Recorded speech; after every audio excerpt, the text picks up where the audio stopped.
use Disk Utility. In order to do that, I'm going to plug a USB drive into the USB port of my computer, and it will show up here on the right side of my desktop. It's a Seagate drive. There it is.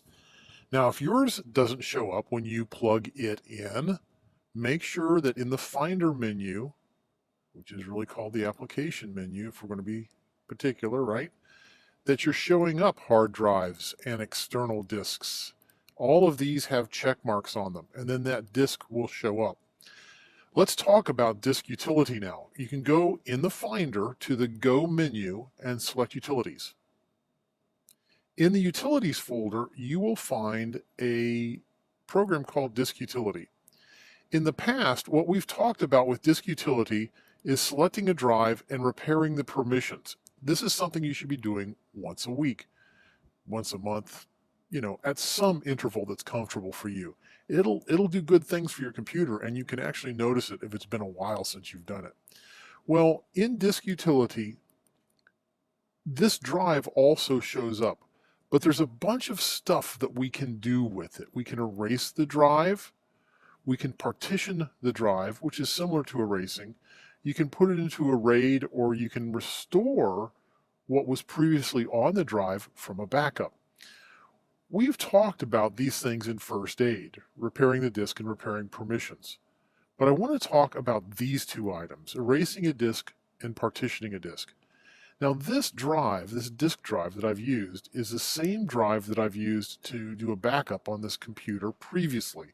I used this drive in the backup lessons here at Acularian.com, and I'll put a little link to that lesson in the notes here.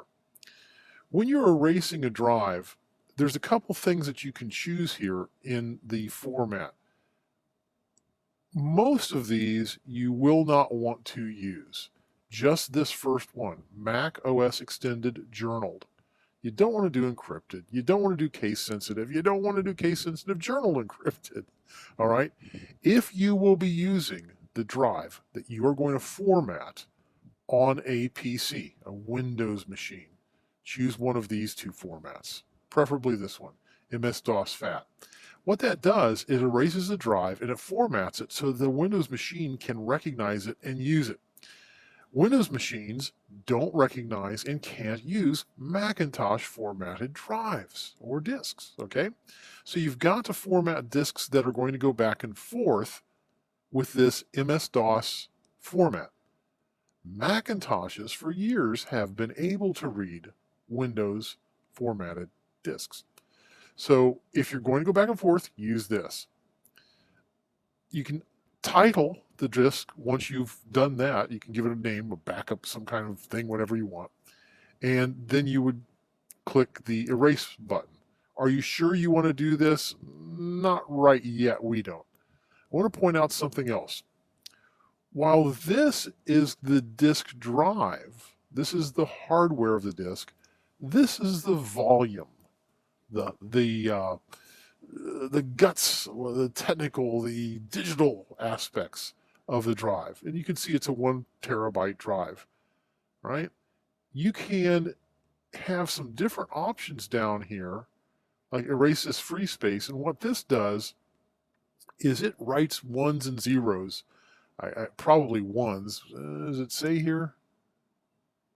It doesn't say exactly what it's going to write, probably a series of ones over every sector of the drive, making it nearly impossible to do any kind of data recovery on that drive.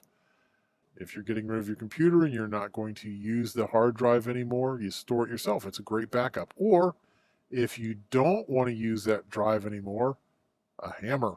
That works great. Okay, you take it out, you put it to the hammer. Well, in here also you have the same types of selections when you erase the drive. Erasing the drive, erasing the volume, not a lot of difference. You can do either one. Now, partitioning a drive is a little bit different because you can have more than one partition on a drive. You could have 2 or 3 partitions, 4 or 5, whatever. And each of these partitions you can actually resize to be whatever size you'd want to do that. Why would you want to do this? A little bit of debate here on this issue. Partitioning a drive allows it to show up on the desktop as 2, 3, 4, whatever you've selected here, different drives. And there could be an argument made that you could put all of your, say, system files on one partition and then all of your data files on another partition. I don't like partitions. I'm not fond of them. And the reason being, when I step up and I look at my desktop out here, let's just hide everything else. If I have one hard drive, one disk drive connected to my computer, whether it's a Seagate, a thumb drive, a big monstrous hard drive, I want to see that as one physical device. The notion of busting this out into separate partitions for me becomes a little bit confusing, because when I look at things out here on the desktop, I see two drives. I look around the back of the computer or the side of its laptop and I wonder, hey, where's the other drive? What's going on? And it stays a bit of a mystery. You got to dive in here and take a look at where the partitions are actually existing. And it becomes a bit of a problem. So whenever I'm partitioning a drive, I like to do just one partition and I give it a name that's appropriate. I use Mac Extended Journaled always. And as you're partitioning a drive, let's say you've just bought a new one, this is a really important button. Most of us are on these newer Macintoshes now, and you'll want to select this GUID partition table. This allows you to completely boot your Macintosh from that partition. Really important, because you want to be able to boot your Mac should it crash from, say, a carbon copy cloner or a super duper backup.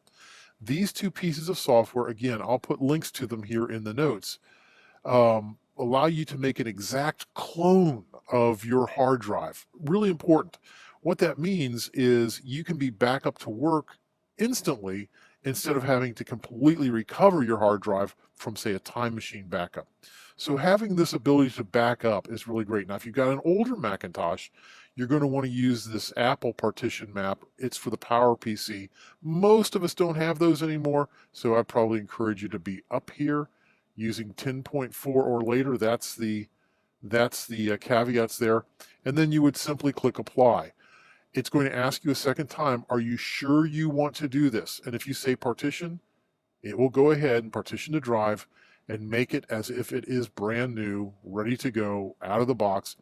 And in fact, Time Machine will probably even ask you, after it remounts on the desktop, if you want to use that drive as your Time Machine backup.